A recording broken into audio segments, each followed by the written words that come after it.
Okay, let's talk parallel and perpendicular lines. We can do this by just looking at slope. Okay, so we're going to find a few things. First thing we know about parallel is they have the same slope. Parallel means that the lines are going to move in such a way that they're never going to cross. And the only way lines are never going to cross is if they have the same slope. So why don't I start up right here? They're going to have different y-intercepts, or else they're just going to be the same line.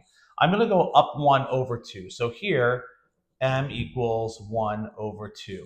Up 1 over 2, okay?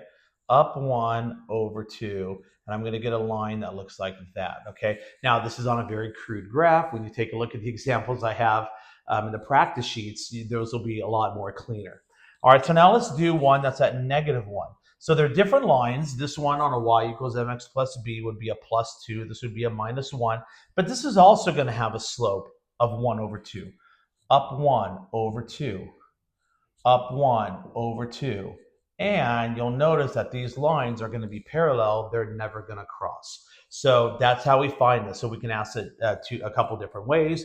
We can show you two lines and say, are they parallel? And you can just figure out the slope of both of them.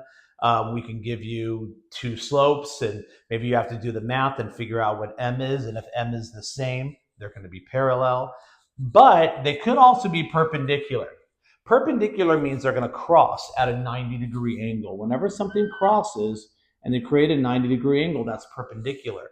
But sometimes you'll see them, cross like that or something. And so they're not always exactly up and down. Like this would be perpendicular, the axis, right? But they get a little bit confusing. On this one, the slopes are opposite reciprocals. Okay, well, that was a lot. Okay, well, let's talk about what an opposite reciprocal means.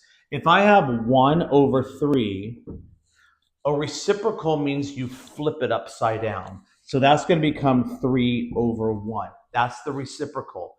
Opposite means you change the sign. So a -3 over 1. These two would be perpendicular lines. Let's just do ones that, well, they can really start anywhere. It doesn't matter. Let's start one at -1 and go up 1 over 3. Up 1 over 3. So I'm going to get a line. Ooh, I started at -1, didn't I? Sorry. So it's going to go something like that. Now let's go ahead and start anywhere. It doesn't matter. Let's start it at 2. Okay, and now I'm going to do -3 over 1. Down 3 over 1. Down 3 over 1, and I'm going to get something that looks like that, and you're going to get a 90-degree angle once you do that. Okay, if I were giving you a problem and it said there are two lines, one line is 2/3, the other line is -3 over 2, what can you tell me about those lines? These lines are perpendicular. Flip, change the sign. If they change the sign and flip and they end up being the same, you win. You found a perpendicular line. If they're the same, parallel, flip, change the sign, perpendicular. Okay? I'll meet you on the worksheets. Let's do a few of these together.